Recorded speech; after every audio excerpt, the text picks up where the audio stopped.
가속의 계절이다. 멈추지 마라. 바르게 행하라. 가속의 계절, 즉 약속된 축복의 계절에 우리가 행할 바에 대해서 오늘 메시지를 나누도록 하겠습니다. 여호수아에서는요, 가속의 계절, 즉 약속된 축복의 계절을 준비하는 한 백성이 등장합니다. 그러나 그들은 이러한 축복을 받기 전에 신앙의 기본을 기억해야 했습니다. 그리고 하나님의 백성이라는 것이 무엇을 의미하는지를 기억해야 했습니다. 이것은 오늘날 우리에게도 동일하게 말씀하시는 바가 있습니다. 우리는요, 신앙의 기본을 잊지 말아야 합니다. 그리고 예수를 따르는 사람이 된다는 것이 무엇을 의미하는지를 잊지 말아야 합니다. 로마서 12장에서 우리는 하나님의 자비에 대한 우리의 반응을 상기시킵니다. 우리는 이 세상의 풍조를 본받지 말고 마음을 새롭게 함으로써 변화를 받아 자신의 산 제물로 드리라는 부름을 받았습니다. 이것이 하나님께 대한 우리의 합당한 섬김입니다. 분명한 삶입니다.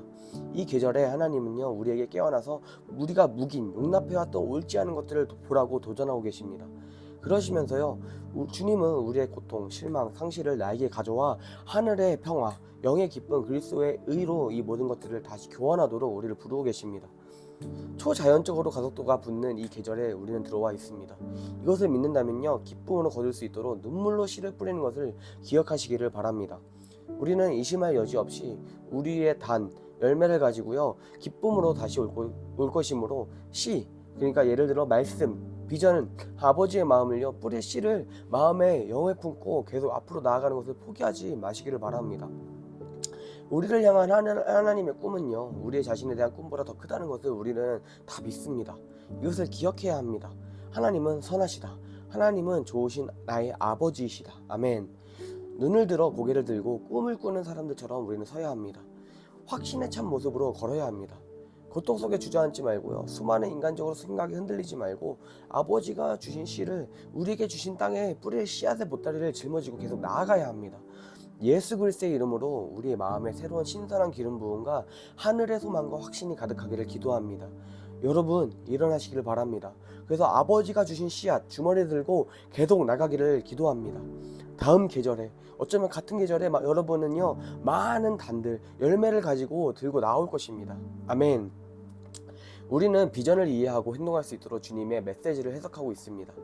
이를 통해 사람들은 성령께서 말씀하시는 것을 이해하여 기도하고 인도를 받을 수 있습니다. 한 예수 팀 안에서요, 하나가 되어서 함께하는 것의 중요성을 인식하는 것은 매우 중요합니다. 여호수아 5장을 보면요, 여호수아 5장에서 그 백성들이 특별한 가속의 시기를 맞이할 준비를 하고 있었습니다. 1년 안에 도시들이 차례로 그들에게 허락됩니다. 하나님의 약속은요, 본물 터지듯이 빠르게 성취됩니다. 이 모든 일이 순식간에 벌어지며 가속이 일어나기 전에요, 이스라엘 백성들이 무엇을 했습니까? 이들은요, 하나님과의 언약을 까맣게 잊고 그냥 세상에 속한 사람들처럼 살아왔습니다. 그래서 하나님과의 언약된 백성을 잊고 살아왔습니다. 그런데 하나님은 여호수아를 통해서요, 언약에 대해서 말씀하시면서 모든 백성으로 다 할례를 행하게 하십니다. 이들은요, 하나님의 백성, 약속을 가진 자들이라는 것을 잊고 살았었습니다. 그런데 하나님은 너희가 잘해서가 아니다. 나의 약속이 너희에게 있기 때문에 너희에게 은혜를 베풀고 나의 약속을 지킨다라는 것을 보게 하셨습니다. 많은 사람들이 자신의 목숨을 보면서 좌절의 자리에서 일어나지를 못합니다. 나는 다시는 그렇게 살지 못할 것이라고 생각하고 포기의 자리에 있습니다. 그러나 하나님의 언약 백성이고 하나님의 약속을 가진 자라면요, 전혀 다릅니다. 나를 위해서가 아니라, 우리를 위한 것이 아니라 하나님의 성품이, 하나님 자신을 위해서 우리를 의의 길로 인도하십니다. 여전히 자기 감정과 세상의 논리 속에 살아온 그 사람과 말씀 중심의 삶을 만든 사람의 차이가요, 여기서 확연히 드러나게 됩니다. 저는 지금도 여전히 준비된 사람은 그리 많지 않다고 봅니다. 저도 마찬가지입니다. 그리고 이 시간에도 하나님께서 우리에게 그리스도의 삶이 무엇인지, 우리가 어떻게 살아야 하는지, 너가 받은 약속이 무엇인지를 다시 확신하고 바르게 행하라, 바른 자세와 태도를 가지고 앞으로 나아가라 말씀하시는 것 같습니다.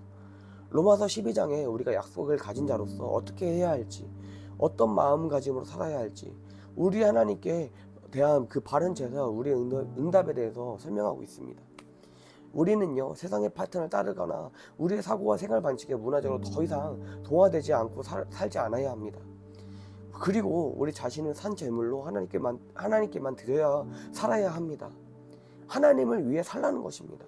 너 자신을 위해 살지 말고, 그리고 세상의 패턴, 거짓 감정, 패배의식 대신에 우리의 마음을 새롭게 함으로써 변화되어야 한다라고 말씀합니다. 이것이 우리에게 합당한 삶입니다. 이것이 하나님을 섬기는 것이다 라고 말씀하고 있습니다. 성령께서는요, 율법주의적인 방식이 아니라요, 진정한 부흥에 대한 진심 어린 반응으로 우리를 인도해 주셨습니다. 우리의 절실한 소망은요, 갈망은 우리가 세대에 걸쳐 용인해왔던 것, 죄, 저주, 악한 습관, 피해의식, 어두운 생각, 잘못된 마인드, 무거운 감정들과 더 이상 용납할 수 없고 바로잡아야 할 것을 바로 깨닫고 인식하도록 성령님께서 도와주기를 바라는 것입니다. 성령님의 인도하심을 따라 저는 매일 주님, 저는 산 제물로 나왔습니다 라고 말하며 주님 앞에 나아가야 합니다. 물론 저는 이미 저도 여러 차례 주님께 주님 제 마음과 영혼을 바칩니다 라고 드렸습니다. 그렇지만 매일 저는 다시 주님 앞에 기도하며 산 제물로 드립니다. 저는 완전하지 않습니다. 특히 저는 업앤다운이 너무 심했었습니다. 지금도 온전하지 못합니다. 그러나 미련하고 연약하고 부족한 저를요, 용납해 주시고 저를 사용하시는 주님께 감사드립니다. 우리가 매일 주님께 항복하면요, 축복이 있을 것입니다. 제단에는 항상 축복이 있습니다. 아멘. 이스라엘 백성들이 다시 여호와 하나님께 나와 삶으로 문화적으로 재정비해야 할 필요성을 인식할 때 리더로 부름받은 여호수아는요, 고통과 바로잡는 과정 속에서 눈을 들어 하나님을 바라봤습니다. 자기 앞에 선 칼을 든 사람을 보고 그 사람이 자신을 위한 사람인지 아니면 자신의 적인지를 물었습니다. 그때 주님은 아니다, 나는 하늘의 군대 사령관으로서 왔다 라고 대답하셨습니다. 여호수아는요, 무릎 꿇고 경배하며 하나님을 인정했습니다. 주님은 자비로 여호수아의 생각을 바로잡아 주셨습니다. 그것은 하나님께서 우리의 사역, 소명, 선교를 지원하시는 것이 아닙니다. 그것은 만왕의 왕이시자 주님의 군대를 지휘하시는 주님의 주권을 인정하는 것입니다. 그것은 우리의 대장 예수님에 관한 것입니다. 그래서 주님은 우리를 개인주의적 사고방식에서 벗어나 하나님, 저는 당신의 편입니다 라고 그런 사고방식으로 우리를 이끌고 계시는 것입니다. 우리의 마인드를 바꾸십니다. 그리고 주님은 그런 우리를 돌보시고요, 부양하시고 보살펴 주실 것입니다. 주님은 나는 너를 위해 있다 라고 확신을 주실 것입니다. 그러나 하나님께서 우리를 가속의 계절로 인도하고 계시기 때문에 재편성이 일어나고 있습니다. 초자연적으로 우리는 꿈꾸는 자처럼 될 것입니다. 시편 126편은요, 주께서 시온의 포로들을 돌아오게 하셨을 때 우리는 꿈꾸는 자들과 같았도다 라고 말합니다. 새로운 계절을 걷는 우리는요, 지금 꿈을 꾸는 사람처럼 느껴집니다. 추수가 준비되었습니다. 하나님께서는요, 우리가 전에 보지 못한 기적을 통해 전도자들을 추수밭으로 파송할 준비를 하고 계십니다. 그러나 이를 위해서는요, 하나님께서 우리를 다루시고 이를 정리하고 우리가 겪은 상실과 고통을 해결해 주신 지난 시간의 아픔을 직시해야 합니다. 우리에게는요, 낙담과 배신, 상실이 있었습니다. 하나님께서는요, 그 상처가 치유되기를 앉아서 기다리는 것이 아니라 그 상처를 주워서 그분께 가져다 드리기를 기다리고 계십니다. 우리는 성령님께서 크신 은혜로 우리의 영혼을 회복시켜 주시는 것을 경험하며 살아왔습니다. 시편 23편의 은혜가 있어 왔습니다. 그러나 이제는 시편 24편의 말씀처럼 하나님의 임재와 영광을 받아들이고 그 풍성한 영광 안에서 살기를 원해야 합니다. 그래서 여러분, 우리는요, 용기를 내야 합니다. 믿음으로 반응해야만 합니다. 주님께서 나의 외로움과 고통 속에서도 일어나라, 앞으로 나아가라고 우리를 부르신다는 것을 알고 있습니다. 이전처럼 우리가 더 이상 큰 힘을 가진 자처럼 느껴지지 않더라도, 내가 밟히고 맞고 그래서 너무 아픔을 느껴지더라도 하나님은 지금이 나아갈 때이다 라고 말씀하고 계십니다. 먼저 너는 나에게 나와라, 나의 영광 안에 머물러라, 나의 임재를 사모하며 그 임재를 다시 환영하고 떠나지 마라. 나의 나라가 너희에게 임하고 나의 통치가 미치도록 그의 임재와 그 영광 가운데 살아야 한다 라고 하십니다.